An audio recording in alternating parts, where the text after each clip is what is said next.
নমস্কার বন্ধুরা, আমি রাজেশ্বরী চলে এসেছি নতুন একটি ভিডিও নিয়ে। খেতে বড় ভালোবাসি আপনাদের প্রিয় এই চ্যানেলে। আজ একটা খুব ভালো রেসিপি আপনাদের সাথে শেয়ার করতে চলেছি। এই রেসিপিটা আপনারা সকালে ব্রেকফাস্ট বা রাতে ডিনার হিসাবেও ট্রাই করে দেখতে পারেন। ভীষণ ভীষণ ভালো একটা রেসিপি, একটু সহজ পদ্ধতিতে আপনাদেরকে আজকে আমি দেখাতে চলেছি। ও, রেসিপিটার নামই তো বলতে ভুলে গেলাম। আজকে আমি বানাচ্ছি ঝোল মোমো। চলুন তাহলে শুরু করি। আমি এখানে ময়দা নিয়েছি, তার মধ্যে নুন আর তেল দিয়ে ময়দাটাকে আমি একটু নরম করে মেখে নিচ্ছি। খুব শক্ত করে ময়দা এখানে মাখার দরকার নেই, একটু নরম করে মাখলেই হবে। দেখুন আমি ঠিক কীরকম করে মেখে নিচ্ছি। ময়দাটা ঠিক এরকম নরম থাকলেই হবে। এইবার আমি মাখা ময়দাটা খানিকক্ষণ রেস্ট করার জন্য ঢাকা দিয়ে রেখে দেবো এবং বাদবাকি সরঞ্জামগুলো রেডি করছি। আমি এখানে ছোট একটা ফ্রাইং প্যানের মধ্যে খানিকটা কাঁচা বাদাম নিয়ে সেটাকে শুকনো খোলায় রোস্ট করছি। বাদামের একটু লালচে ভাব আসলে তারপর আমি বড় চামচের 2 চামচ মতন সাদা তিল দিয়ে সেইটাকেও বাদামের সাথে রোস্ট করে নিচ্ছি। এই পদ্ধতিটা কিন্তু কখনোই স্কিপ করবেন না। রোস্ট করে রাখা বাদাম আর তিলটা ঠান্ডা হয়ে গেলে সেটা কিন্তু মিক্সিতে গুঁড়ো করে রেখে দেবেন। আচ্ছা, এই দিকে আমি দুটো বড় সাইজের পেঁয়াজ কুচিয়ে রেখে দিয়েছিলাম আর বেশ খানিকটা রসুনের কোয়া নিয়ে সেটাকেও মিহি করে কুচিয়ে রেখেছিলাম। এইবার খানিকটা চিকেনের ব্রেস্ট পিস নিয়ে সেটাকে আমি চপারের মধ্যে চপ করে নিয়েছি আর সেটা একটা পাত্রের মধ্যে ঢেলে নিলাম।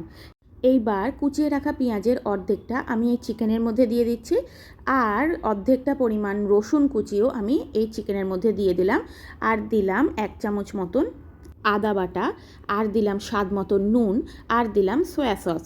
সয়া সসটা আমি পরে আরও খানিকটা অ্যাড করেছিলাম, যেহেতু প্রথমে আমি একটু কম দিয়ে ফেলেছিলাম। আর আমি খানিকটা পরিমাণ এমএসজি এখানে দিয়েছি। আর এই যে আপনারা গরম জলের মতন যেই জিনিসটা দিলাম সেটা দেখলেন, সেটা কিন্তু গরম করে রাখা তেল এইখানে আমি দিলাম। এই গরম তেলটা কিন্তু আপনারা পুর কতটা বানাচ্ছেন, চিকেনের পুর ঠিক কতটা হবে তার ওপর নির্ভর করবে। আমার এখানে চিকেনের পুর খুব বেশি নয়, তাই আমি বড় চামচের 2 চামচ মতন তেল গরম করে এখানে দিয়েছি আর সবটা নিয়ে ভালো করে মেখে নিয়েছি।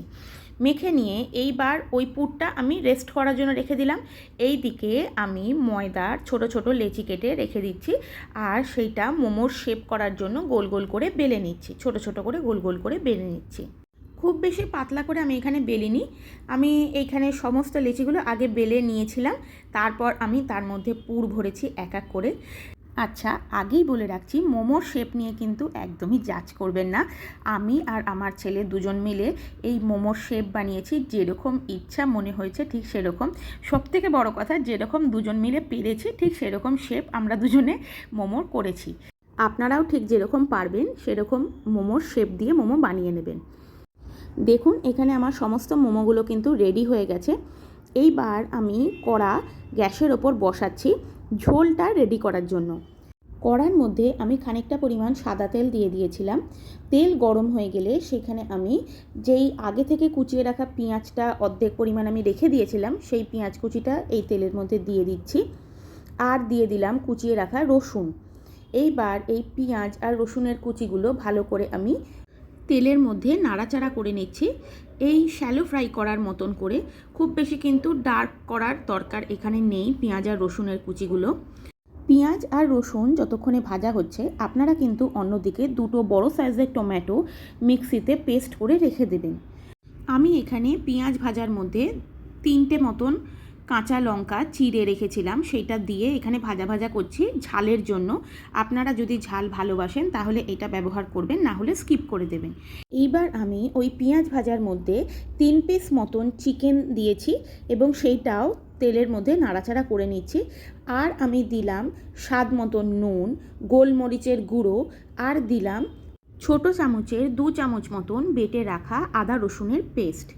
সেই সমস্তগুলো নিয়ে ভালো করে তেলের মধ্যে নাড়াচাড়া করার পর মিক্সিতে যে টমেটো পেস্টটা আমি বানিয়ে রেখেছিলাম সেইটা এবার আমি তেলের মধ্যে দিয়ে দিচ্ছি আর সমস্ত উপকরণগুলো ভালো করে তেলের মধ্যে নাড়াচাড়া করে নিচ্ছি, যাতে টমেটোর কাঁচা গন্ধ না থাকে। এইবার আমি দিয়ে দিলাম হলুদ আর সামান্য পরিমাণ লঙ্কা গুঁড়ো। মশলাটা ভালো করে টমেটো পেস্টের মধ্যে দিয়ে কষিয়ে নিচ্ছি। এই কষিয়ে নেওয়ার প্রসেসটা 2-1 মিনিটের মতন হবে।